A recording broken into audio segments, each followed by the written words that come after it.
go right over.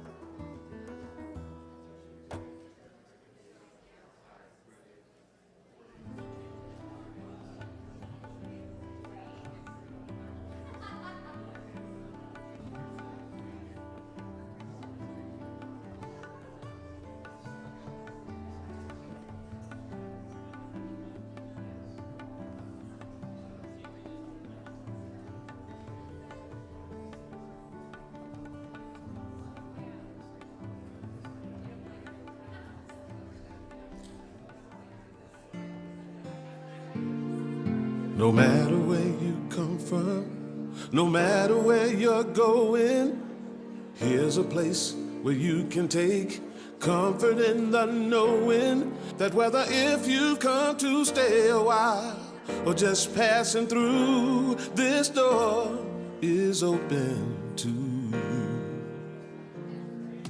Come and let's be silent. Come and share a hug. Come, let's pray together. Come, love and be loved. From the blissed out to the turned out, from the pampered to the abused, this door is open to you. Come on in. Come on in. Come on in. Come on in. The God in us recognizes the God in you. The God in you. Whether you're black or white, gay or straight, Christian, Buddhist or Jew, this door is open to you.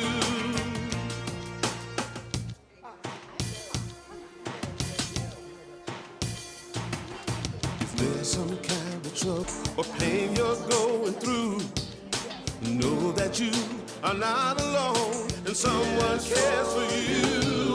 As an individualization of divine point of view, this door is open to you. This door is open. This door right here is open for you. This door is open to you. This door is open. I'm talking about this door. This door is open. I said this door is open to you.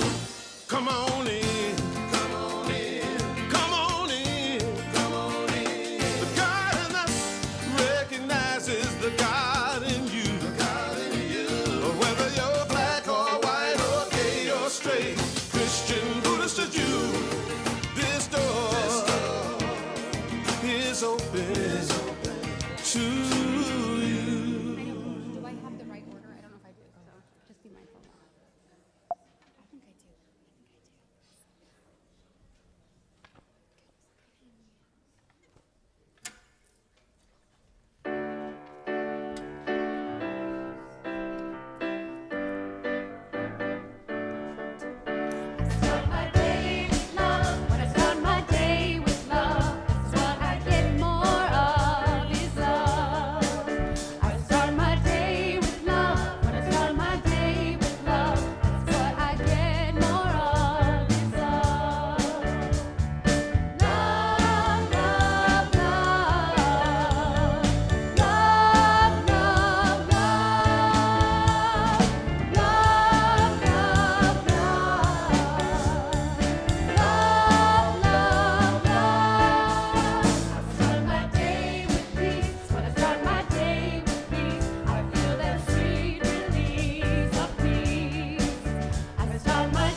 right. Oh, thank you, thank you. I start my day with love. We welcome you this morning to Unity Spiritual Center of Portland, where we gather both here and with our virtual family, and we gather to create a larger story for humanity.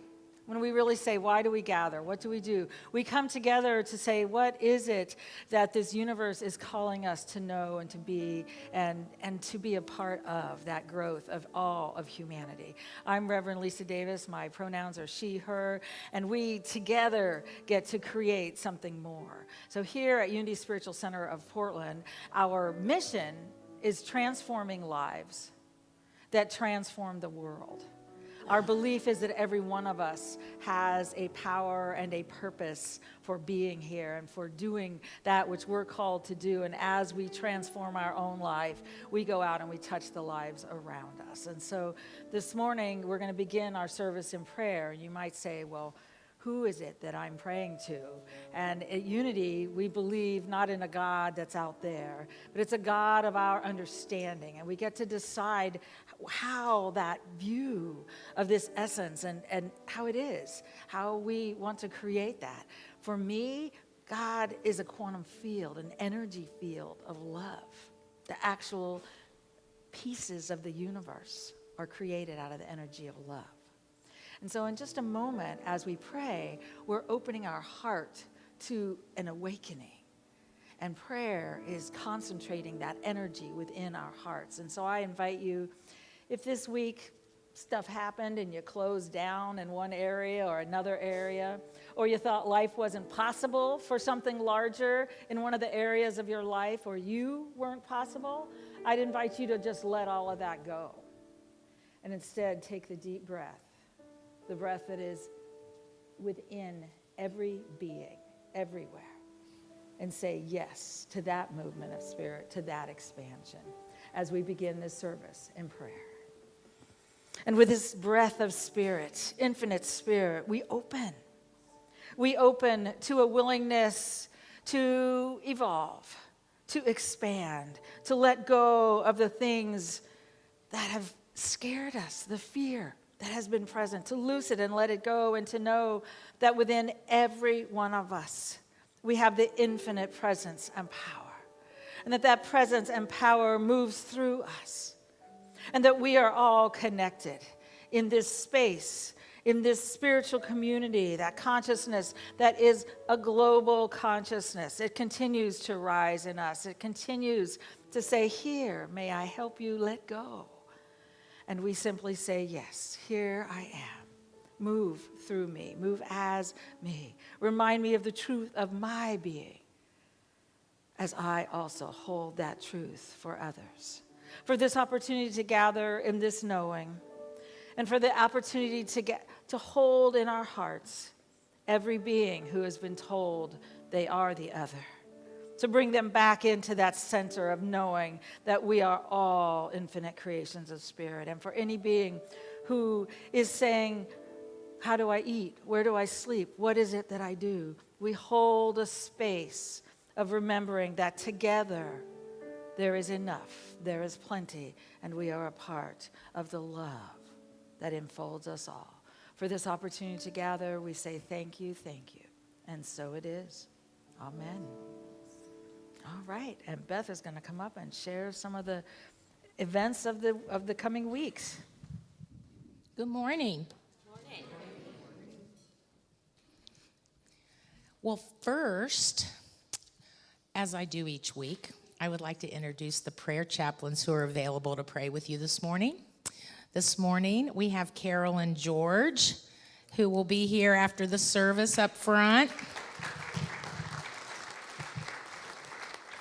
And I just want to say, I had someone sit and pray with me this week, and it made my day and my week so much better. So if there's something on your heart, come and talk to one of them. It will make a difference in your heart too. If you're not ready to do that, you can always submit a prayer request. You can put those in the prayer box right here. Our prayer chaplains hold those for 30 days before sending them off to Silent Unity. You can use Dial-A-Prayer, which is available for you to call every day with a new message. And our prayer chaplains lead a Sunday morning meditation each week in the chapel at 10:30 prior to the service. So I want to start by giving a little update for a couple of fundraisers that we've had. The Holiday Marketplace, which took place a week ago, brought in over $3,000. So I want to thank all of you all who participated in that. Yes, and we had a wonderful talent show this past Friday. Thank you to all the performers, to all the supportive and appreciative audience members. If you love our Sunday morning music, which I know you do, you can still help us support that ministry on the pull-down menu on the donate button under Music Fund. You know, Susan does such a fabulous job of putting it all together. This is her Sunday off, and we have Angie Spinelli and Leah Yorkston. I'm sure she's at home resting this morning, but quality music here at Unity of Portland. So, heading into the holidays, if you are someone who likes to see things in writing, we have these flyers that list all of the happenings upcoming. If not, you can find them all in our newsletter and on our website. We have a full week this week, starting off Wednesday with our Thanksgiving Eve service. This is a beautiful, light-filled service of gratitude. It's when our community comes together. The labyrinth will be set up indoors. The doors will open at 5:30. You can come in and walk the labyrinth. The service begins at 7. And then following the service, we have a pie social, which we do every year, which is really a lot of fun. And bring your favorite pie. We'll have lots of pie, and it'll be a great evening for all of us in gratitude. But yeah, after the service today, you can be of great help by helping us remove all the chairs on this side of the sanctuary except for the first 4 rows, and that way our labyrinth team can set that up early this week without having to move all the chairs. So we appreciate your help in advance. So let's see. This year, you're being invited to come on Thanksgiving Day and share a meal of gratitude with us. Kelly Bruce and her husband are hosting Thanksgiving here this year. They're making a couple of turkeys. We have sign-up sheets out there that you can sign up what dish you're going to bring, and we just ask that you look and see what everybody else is bringing so we get a good variety of food. Remember to double your recipe because there's going to be a lot of people here. And so we'll be grateful to have our meal together this year, Thursday, Thanksgiving Day, 2 p.m. All right, and then, like all Thanksgiving weekends, holiday decorating happens on Saturday, right? Because you eat the turkey, and then you got to pull out the Christmas decorations. So that's going to happen on Saturday the 29th, 1 to 4 p.m. We do have sign-ups online in the lobby. It's an all-hands-on-deck day, folks, okay? Because we get things done quickly when we have a lot of people show up. So we're inviting you all to come, join us, and we have pizza after, so there's that. It's always a great time. We have fun. Tall people, ladder climbers, garland hangers, you know. Come on out and give us a hand. We need you. We need you. All right. Then other happenings coming up. The Remembrance Service. That's going to be on Wednesday, December the 10th. This is where we come together in community to remember and honor those who are no longer with us physically. And holidays can be a difficult time for us, you know, if we're missing loved ones. So it's a wonderful time to come. It's a healing time and a way to support each other leading up to the holidays. The ongoers, that's our 55-plus group.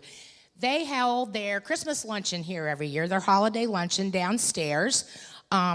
If you don't regularly attend, it's a wonderful time to come and enjoy this. We're going to have a catered lunch. It's $20, beautiful food. There's a white elephant exchange after, which is always a lot of fun. If you're in the ongoers group, you received an email with a registration link. If you aren't, there are registration links in the newsletter and the website. So check those out. Come and join us. It's really, really a fun day. And then, of course, our candlelight services follow in December. And as I mentioned earlier, you can pick up that flyer if you need to look at all those dates and plan ahead. It's a busy time of year, I know, for all of us. So there's a lot of mutual aid happening in our community. And I'm really grateful for all of you who felt a call to support in this way. The community outreach is collecting for the Winter Project. You can probably see that set up out here in the north lobby. We do have some flyers with the neighboring community organizations that they're supporting. They need a lot of help and support this year, so we appreciate you heeding the need for that, seeing what they need. If you're not a shopper, you can also donate by using the pull-down button on the website, and that will give your donation to the Winter Community Project. And our weekly current events group, which meets on Thursdays at 1:30, they're finishing their civics book this week. And next week, the following week, they're turning their attention to a mutual aid project where they're going to collect food here at Unity, not only for our in-house pantry, which is for our members who might experience some food insecurity, but Alice also puts food out in the little library for people each week.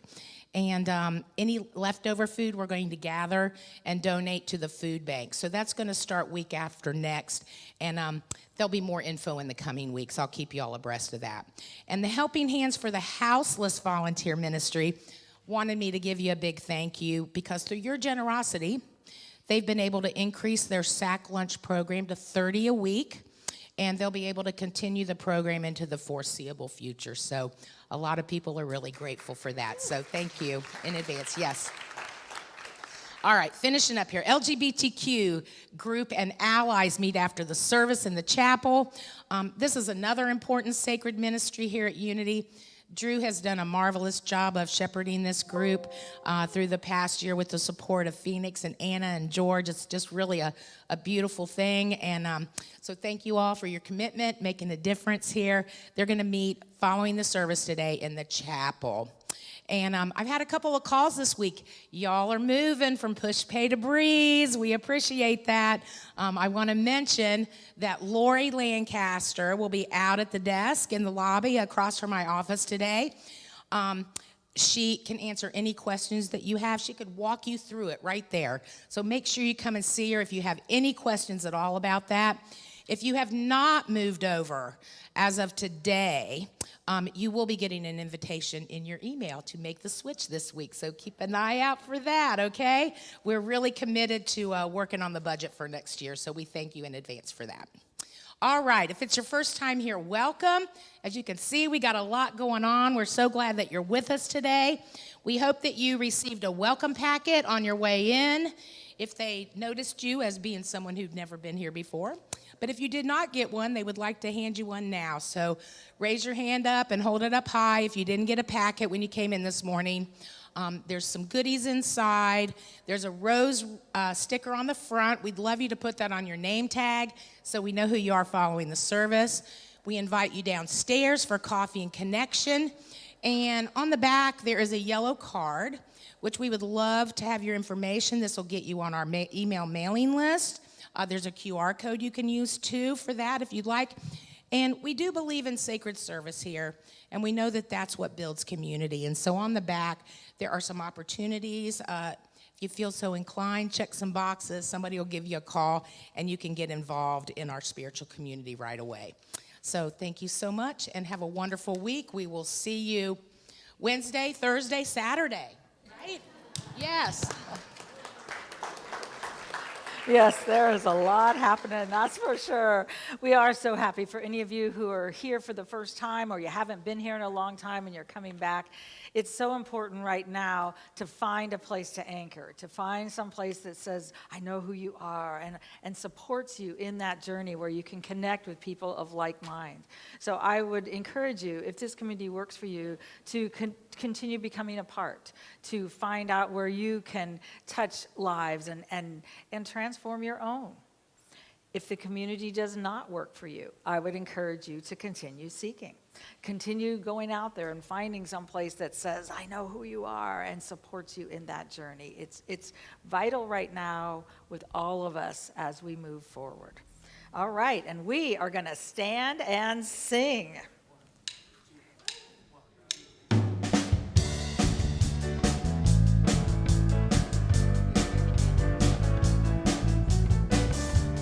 I am open.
Oh, yes, and I would just invite you to turn to those around you with a handshake, with a namaste, with a welcome.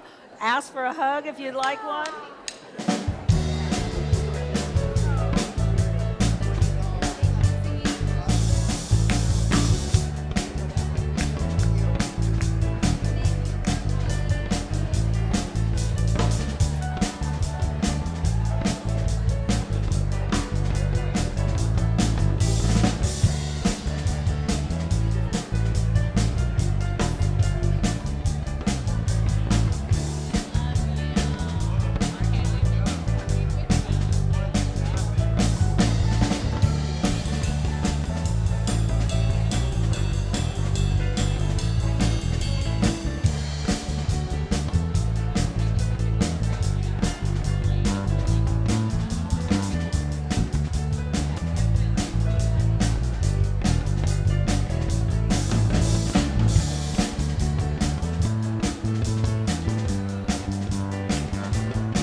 All right.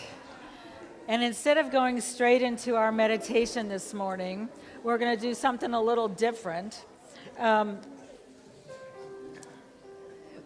Twice a year, we welcome new members into our community. And a lot of time people say, well, what is membership? Because at Unity, we don't operate off platforms of fear or shame, or you should be, or you should do this, or you should do that. Instead, we look at membership, both there's the legal piece of being a part of a 501c3 and the things that go on there, but mostly we look at membership as an individual commitment to a spiritual journey, to the transformation of our hearts and our souls that are truly inviting us. In fact, I don't know about you, but sometimes they're forcing us to move forward, to let go of that which no longer serves us and to open to something larger. And so this morning, we're going to do our new member service. And for me, it is one of the pieces that touches me more than anything else I get to do. And I stood in front of the mirror this morning and worked at not crying, and it's not working very well. So I have to just tell you that's where life is sometimes. But I want to talk to you all for a moment, and then I'm going to ask our new members to come forward. But just to acknowledge, as we're in a moment, we're going to sing to our new members. And just to acknowledge for each of you that you have that divine in you is truly what is that next ourselves, is to be able to claim it and know it and call it forth. And for all of you who are sitting, you might think, I'm going to watch this. Actually, we're the energy. We're the light and the presence. And so we've been raised to think we're all separate and we all just travel this little lane and hope we can make a few friends and connect. But actually, we are an interconnected energy. We are an interconnected presence. And as we realize we're a part of that, you all are the part of seeing the divine in our beautiful being. So I'm going to ask our new members to come forward. Actually, Suzanne, you're coming up first, aren't you? Oh, maybe you are. Suzanne is the president of our board, if you aren't aware. And Barbara, are you coming up to hand out things, or yes, thank you. As you come up, and I'm so grateful for Suzanne for all that she does in this community, and Barbara Hemingway for holding this space for newcomers. As you come up, we give you a rose, and that rose, while it's a temporary piece, it signifies the divine essence of your being. It signifies the beauty that you are within this place of humanity, and it's such a blessing. And then are they getting their membership pieces now, or they have them all? It's all been done. Thank you, thank you. Okay, so I would just invite you all to come up and to we're gonna gently have a few on each step so that hopefully we can see you and we can know this light that you are.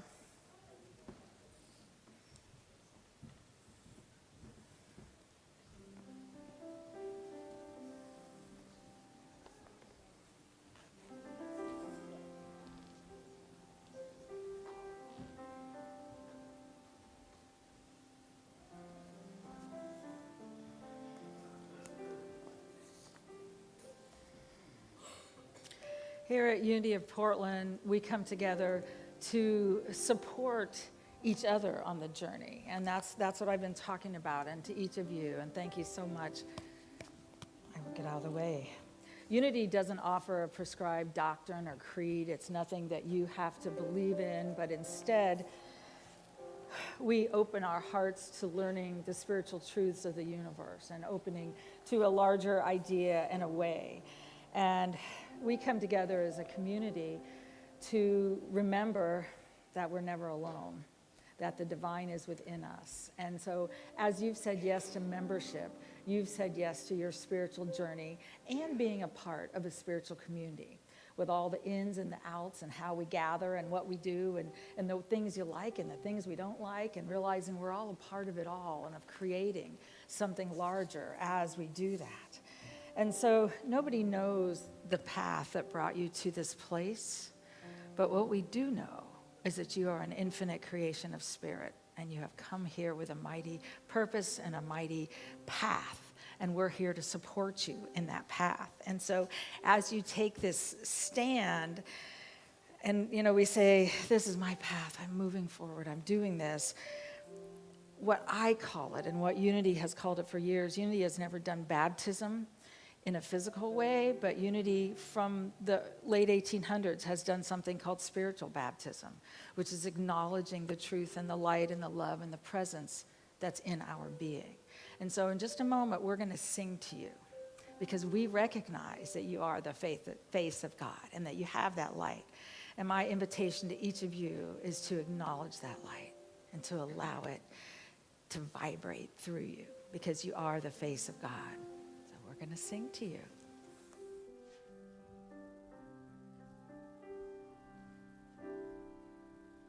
You are the face of God.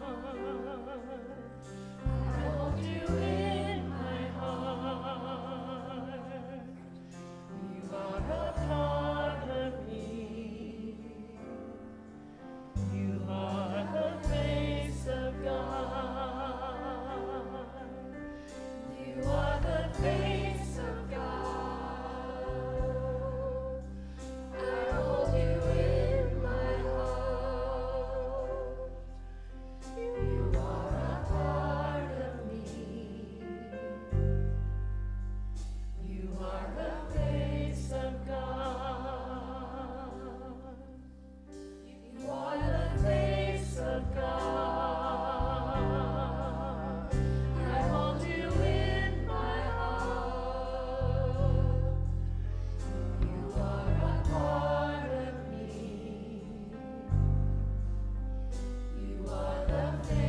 of God.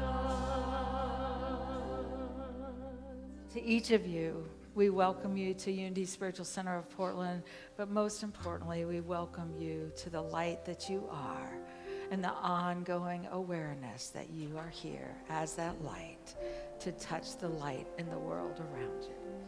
Welcome. We know you're the face of God. Thank you.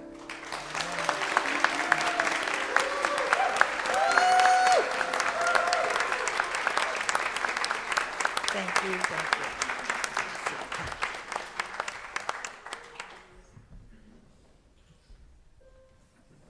We love you all. Thank you.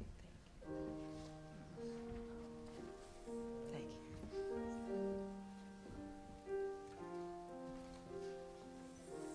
you.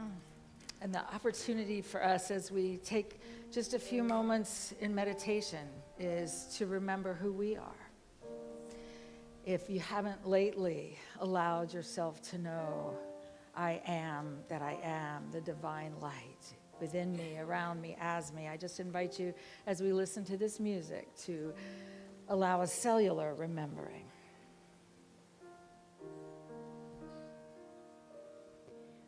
I am open to the possibility. I am open to the possibility of a life that is meant to be lived by me.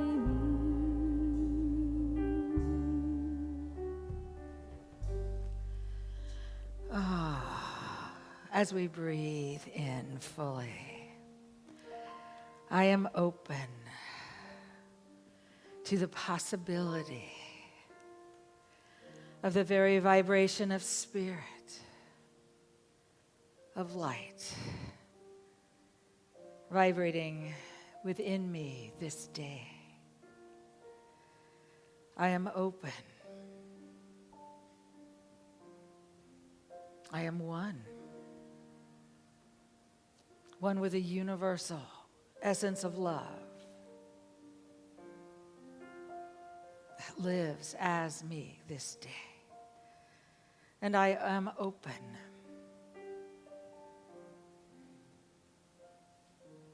to the gratitude. In the silence, I am open. I am open in the silence.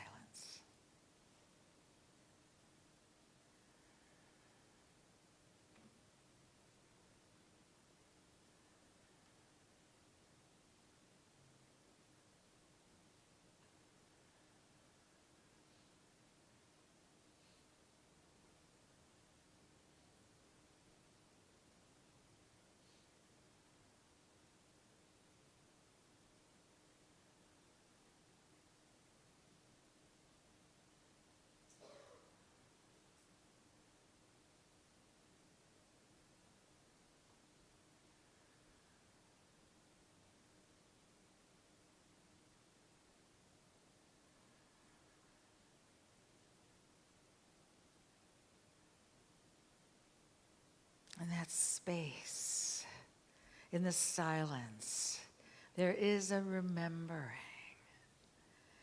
And I allow that knowing, that inner knowing, that I am one to guide me, to fill me, to vibrate as me this day, this breath. And in that overflowing gratitude, I say yes to that movement of spirit. And so it is.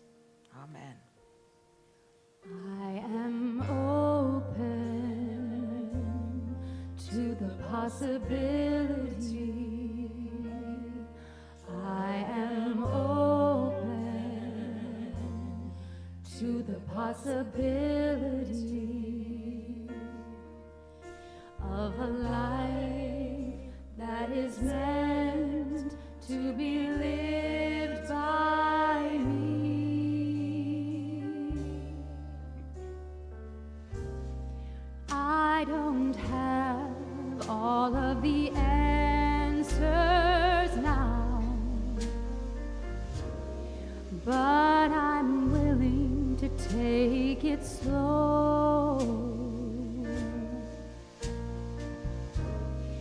I believe that something is calling me where the path will lead. I don't know. I am possibility. I am open to the possibility of a life that is meant to be lived by me.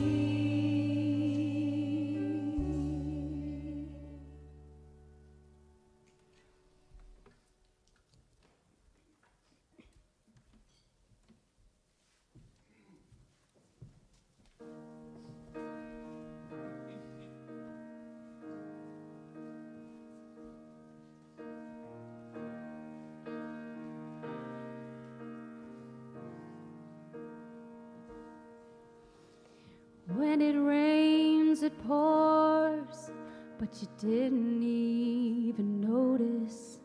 It ain't raining anymore.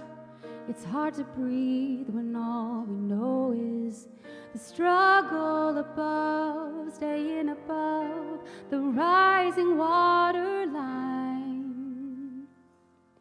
Well, the sky is finally open. The rain and wind stopped blowing, but you're stuck out in the same old storm again. You hold tight to your umbrella. Darling, I'm just trying to tell you that there's always been a rainbow hanging over your head. If you could see what I see, you'd be blinded by the colors, yellow, red, orange, and green, and at least a million others. So tie up your bow, take off your coat, and take a look around. 'Cause the sky is finally open.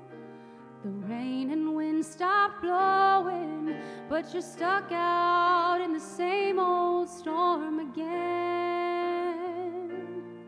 You hold tight to your umbrella.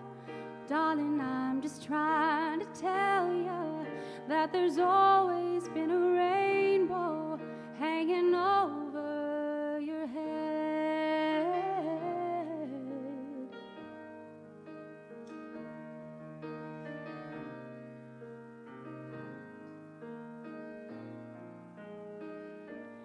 Oh, tie up your bow, take off your coat, and take a look around.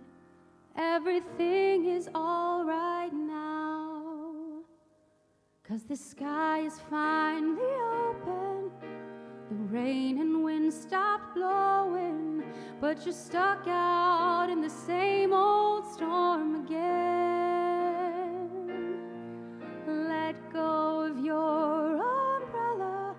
Darling, I'm just trying to tell you that there's always been a rainbow hanging over your head. Yeah, there's always been a rainbow hanging over your head.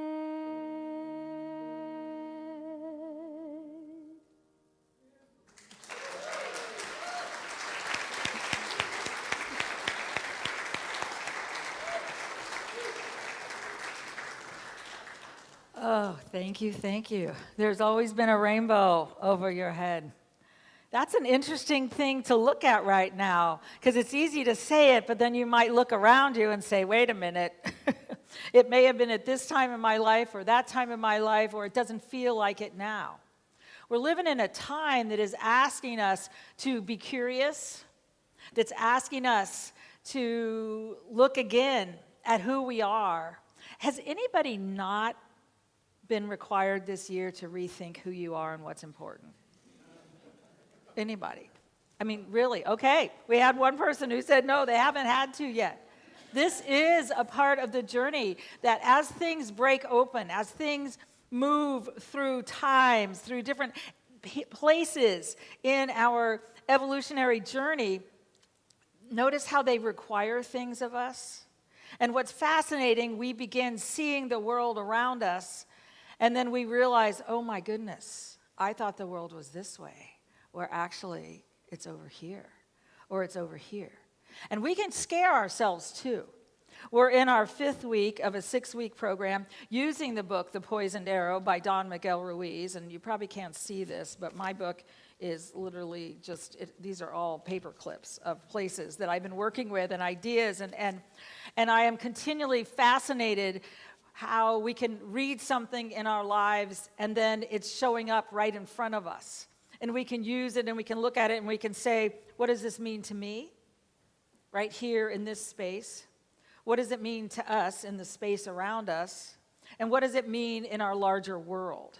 And when we allow the things that are happening to teach us, then we see something larger. We see something different. Sometimes it feels like we're just being torn apart limb by limb. Let me ask that. Has anybody felt like that was happening?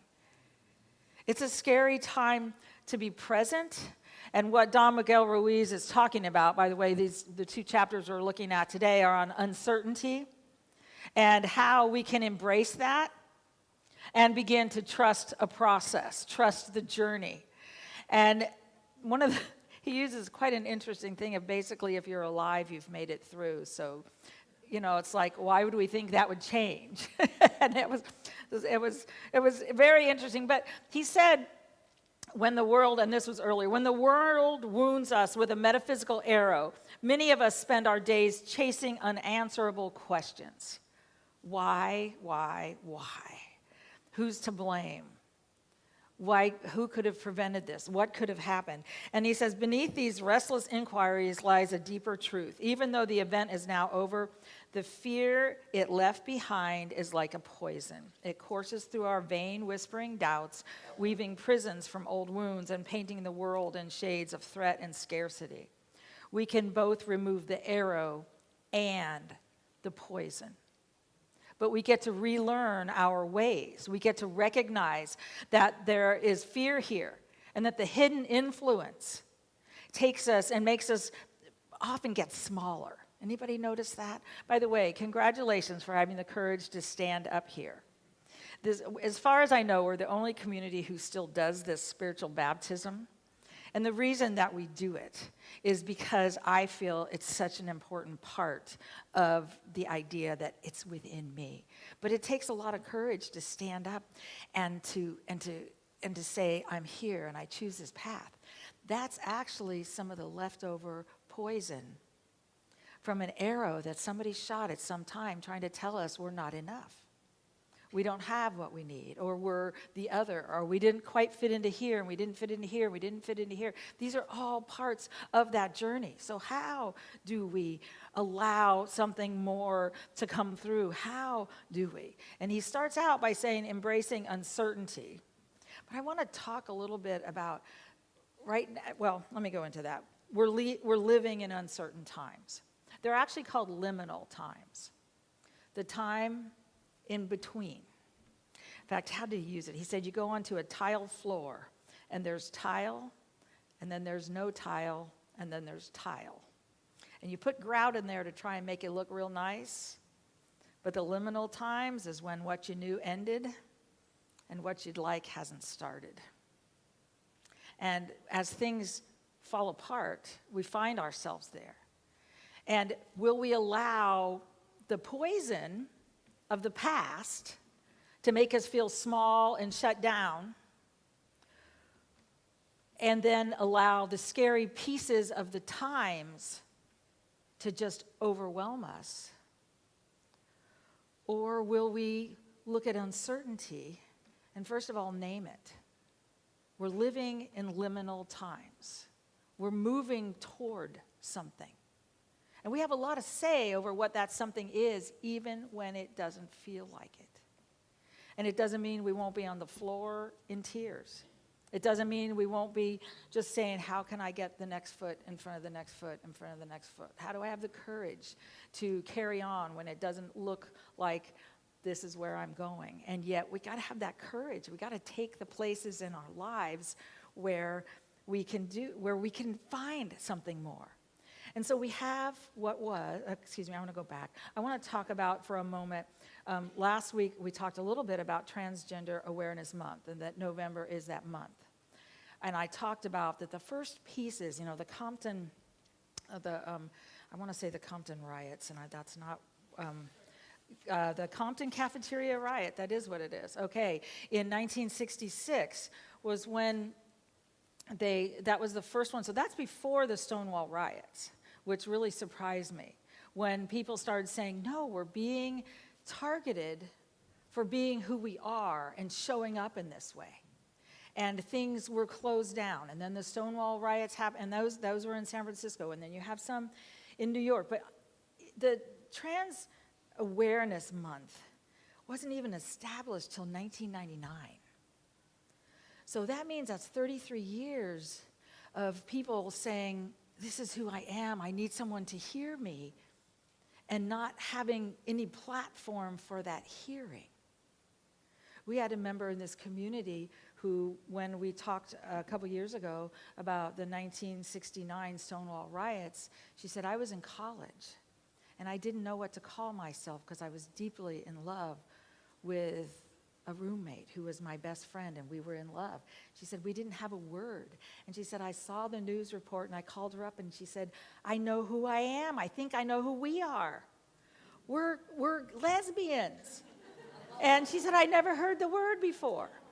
And she was in the Midwest, and she said she was so happy just to have a name for what she was, and that it wasn't something that evil that had taken over her body. And they were together 35 years. But do you realize naming, beginning to name something, and then finding the value, what we get to do as humanity is most of us just kind of went in our lane and said, well, I'm doing pretty good, and didn't realize part of humanity growing is unleashing the places where we thought, you're different, I'm different. And so there were so many places we were trying to say, how do I undo the I'm different parts, and I'm trying to be enough, that I don't have time to reach out. But what we're learning is that as you live in a global universe, as you live in a world that Pierre Teilhard Chardin talks about it as the idea of we are living within a universe that love is the energy that creates it. And I'm going to read a little bit from him, and then I will go back to what we do in times of uncertainty.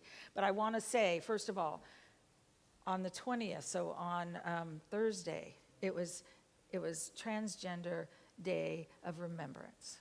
And that is remembering the beings whose lives were ended because they were trans. And it's an important thing to begin to be aware of and to recognize, and then to say, wait a minute, no human being can be othered because of who they are. And then to begin opening our minds to, wait a minute, where else have I been a part of something that I didn't even realize I was a part of, because we're human beings and that beingness. And then I want to go into Ilia Delio, a Catholic nun, who, this was in her blog, Time for Today, I think was what it was called. And she said, socially, we have this paradox of unprecedented connectivity through social media, through all these things, coupled with profound isolation. It looks like societies falling apart. She said, spiritually, we may have lost confidence in the transcendent meaning, or unsure anymore of what it implies for us. And she said, in this moment, Pierre Teilhard Chardin's ideas offer a radical counter-narrative, because you see, as things fall apart here, that is in the relative world that we see. There is an underlying absolute that holds it all. And so while we think I'm on unstable ground, the truth is that we have a stable ground of being that is holding us and letting us move and grow and expand, and we are a part of everybody else's expansion. When I said we're a part of seeing the divine and these beautiful lights of the universe that stood up here, we are just as much involved as they are. We are a part of that. But Pierre Teilhard Chardin spent his life wrestling with a central theological scientific question. How can love, even more so a God of love, be reconciled with a universe shaped by random mutation, violence, and ruthless competition? His answer transformed both domains. Evolution, Teilhard argued, is not merely a blind mechanism of survival, but a progressive movement toward greater complexity, consciousness, and union. This stuff, unfortunately, is having to happen in the way it's happening because we didn't open to some of the ideas of the complexity of the universe, which means it's no longer easy just to say, I am this, and this is the only this, and they all move forward this way. Instead, it's the complexity of who we are and honoring every being, and the idea that we gather together. He called it planetization. It goes on later in here. This movement is driven by love, not as a sentiment or morality imposed from without, but as the most basic energetic principle of reality itself.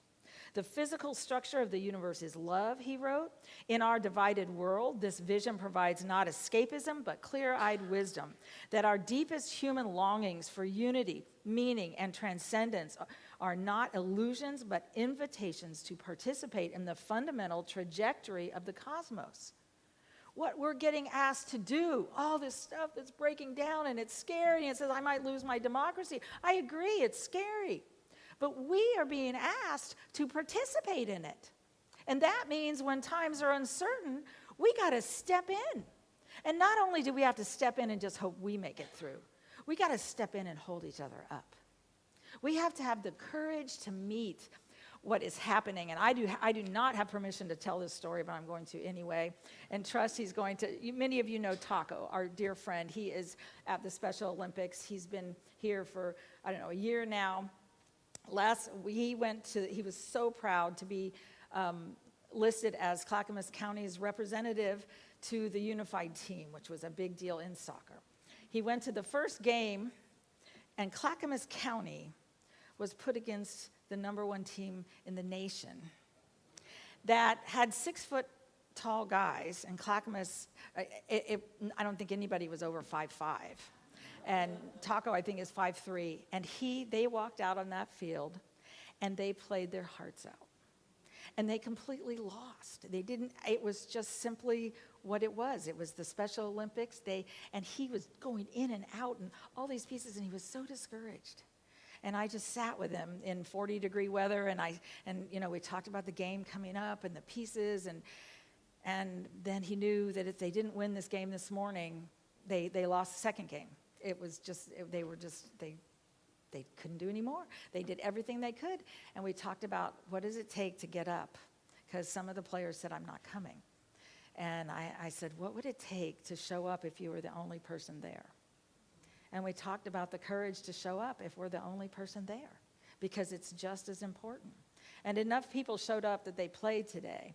What I was so thrilled with is I got a text and it said, he made a goal. He got in front of it with one of the big guys and just kicked around him. And the idea, that's what we're doing, though, with each other. Sometimes we think, but my idea is too big. It's too scary. Everything is scary on different levels to different beings. But what we get to know is there is a universal love. And the quantum physics here is so powerful. If you're interested in any of this, I'd love to, I was thinking after the first of the year, just doing an hour and a half after the first service, just to go over some of this. Because he says, to grasp reality authentically, we must recognize that love is the structure holding everything together, the force that draws fragments towards unity. This is a stunning inversion of materialistic thinking, where classical science sees matter as fundamentally inert, requiring external forces to organize it. Teilhard perceives attraction as intrinsic to existence. We are actually attracted to each other. We're attracted to connection. We're attracted to human beings, but we have shut that down. And so, he says, at every level, from subatomic particles to human consciousness, there operates a mysterious pull toward unity. At the material level, this appears as gravity and electromagnetic force. At the human level, it flowers as compassion, solidarity, and passionate desire. Compassion for ourselves and the people around us. Solidarity, I stand with you. I stand with you. I believe in you. There's something more in you. And passionate desire. Now, this goes on to say that the evolution into this universal consciousness is not a given, but that we are being pulled towards that. And yet we have to be the ones to find the way to meet the uncertain places, because that's where the fear shows up. And our old patterns of, just let me get out of this. Just let me, I can't show up today. I can't do this. I can't do that. What Don Miguel Ruiz talks about in these times is, and he has a way, I would like to say I'm more organized than I am. However, I've got about 55 pages of notes, so maybe it's a good thing I'm not real organized. He said, we have to let go of our desire for control. We try to control our world so it stays certain. But it's only in the uncertainty that things break down and open our eyes and take some of the blinders off. Now, we could have it with more certainty, but the certainty would be a certainty of love and compassion and connection. And yet we try to control and embrace the unknown. That is where we're moving. That's what we're doing. So he said some of the exercises we're to do is begin embracing the unknown. What if we were able to be aware, wow, I'm afraid right now. This is scary.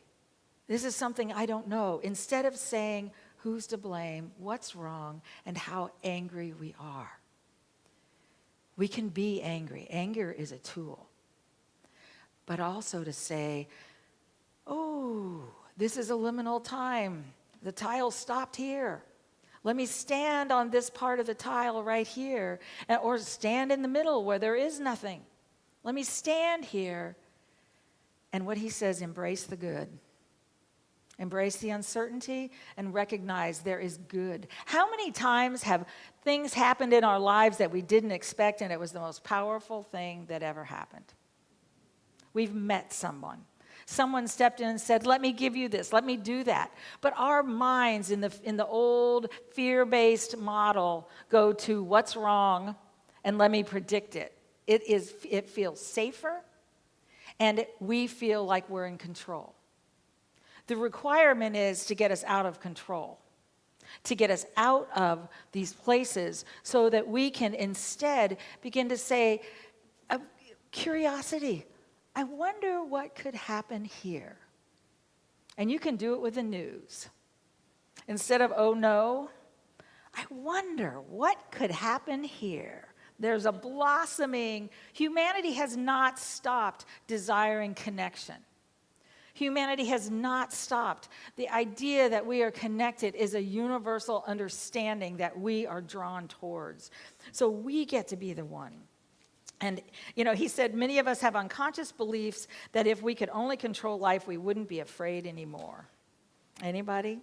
And he said, instead of feeling open, curious, or even excited when life doesn't go according to our plans, many of us have a mental habit of feeling affronted and dismayed. And so changing that, getting out that old fear and saying, wait a minute.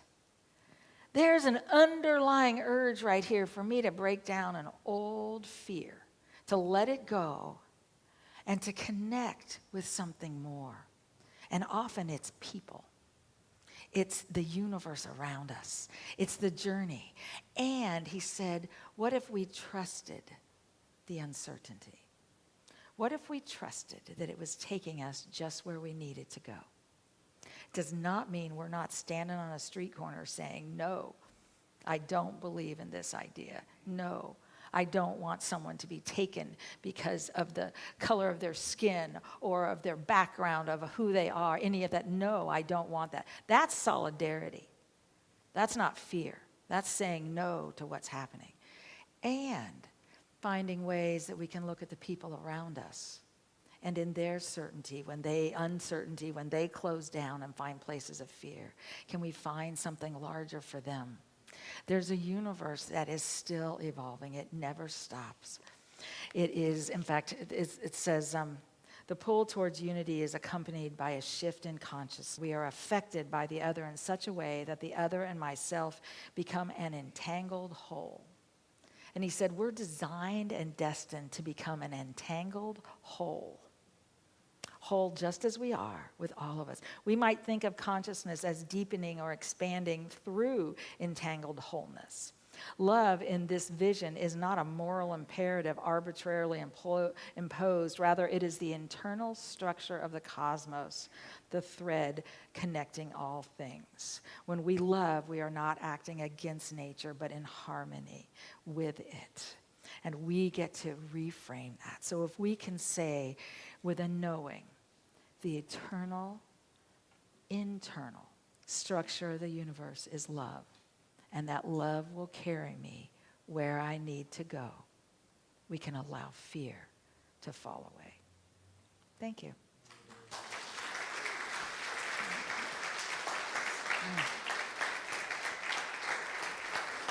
Thank you.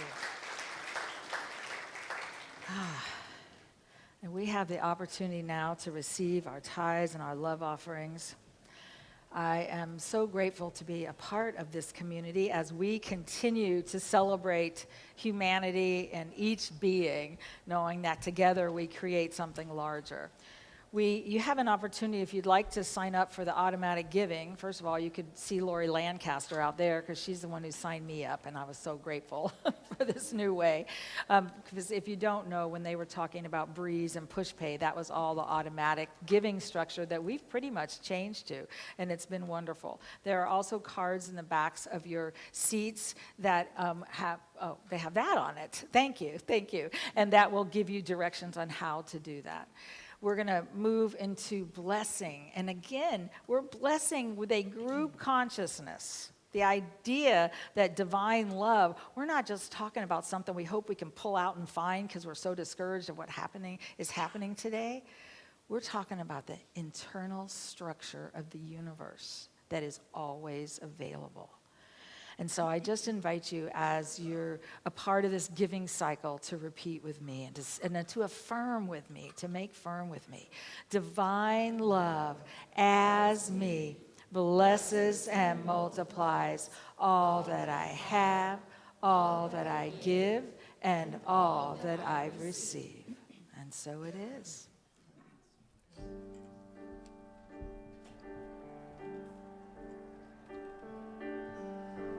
Out of the ruins and rubble, out of the smoke, out of our night of struggle, can we see a ray of hope? One pale thin ray reaching for the day. We can build a beautiful city. Yes, we can. Yes, we can. We can build a beautiful city. Not a city of angels, but we can build a city for all. We may not reach the ending, but we can start. Slowly but truly mending, brick by brick, heart by heart. Now, maybe now, we can learn it how. We can build a beautiful city.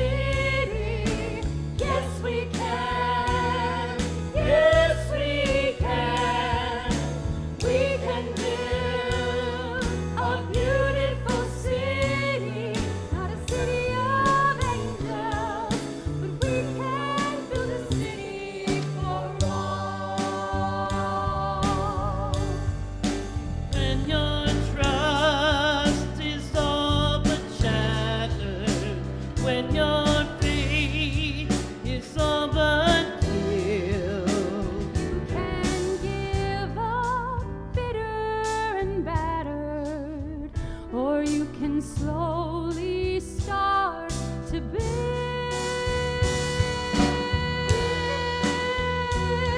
a beautiful city. Yes, we can. Yes, we can. We can build a beautiful city, not a city of angels, but finally a city for all.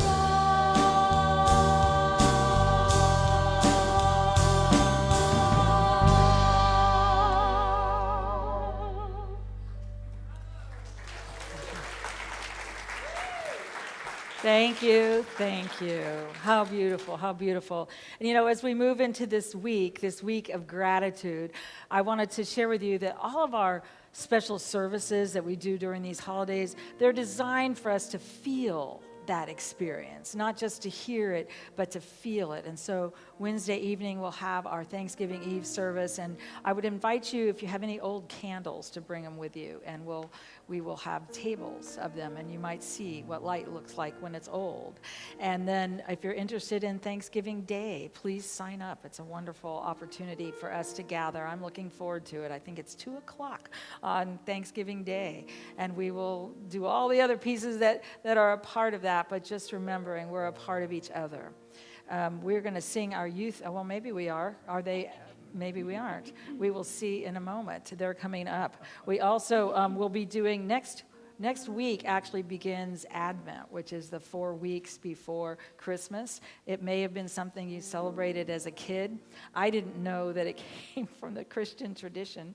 I was just told when I grew up in Unity that Advent was the time when you just open your heart to what the message of that divine child of the universe was, that divine child. And so as we begin that journey next week, we will finish this, and we will begin a journey of 4 weeks before, which my greatest desire is that every one of us opens to the love that's in us and the love that is all around us, and that we allow that to move through us. So does anybody know, George, do you know, do we have kids today? I'm just asking. You don't have any idea. You're here as a chaplain. Okay, so we're going to sing.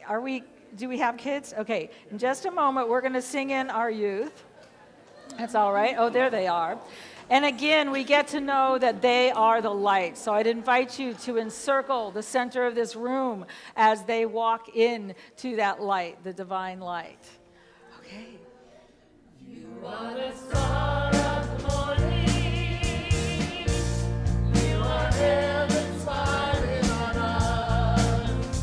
You're God's gift of tomorrow. Oh, how we love you. Oh, how we love you. You are the star of the morning. You are heaven smiling on us. You're God's gift of tomorrow. Oh, how we love you. Oh, how we love you. We have a big crowd in the Unity room. I'm not Okay, sure. well, they may I turned around and they're not here. We shall see. They must be very, very busy. Okay. Today I don't actually remember what it was called, but yeah, okay. So we played this game called Cornucopia where we all sat in a circle of chairs, and every time we got named like a fruit or a vegetable, and every time someone said say grape and orange switch chairs, we had to switch chairs, and then when someone said cornucopia, then we all had to find a new chair, and then we made these little journals full of stuff we're grateful for, and I think, yeah, I'm done. Goodbye.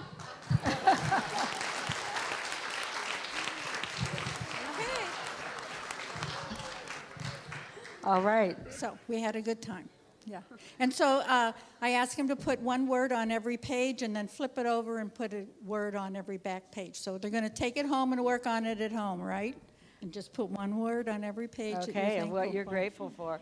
All right. And we are inviting all of you to join us downstairs after the service. I'd also invite you to welcome our new members, to welcome people who have said yes to coming in the community. If you haven't met them, what? Oh, thank you. And we're moving chairs. So from the fourth row back, we're going to move all of these over to the side, and they stack 4 high. That way we can put a labyrinth in here and walk the labyrinth before we do the gratitude service. So enjoy. Please join us downstairs for Connection Hour. Have a love-filled week, and we will look forward to, oh no, what are we doing? We are going to sing. What can I sing?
Oh, yes. Let there be peace on earth, and let it begin with me. We are going to do our unity prayer, and then we will sing our youth out. And we're going to say, the light of God surrounds us. I am the light of God.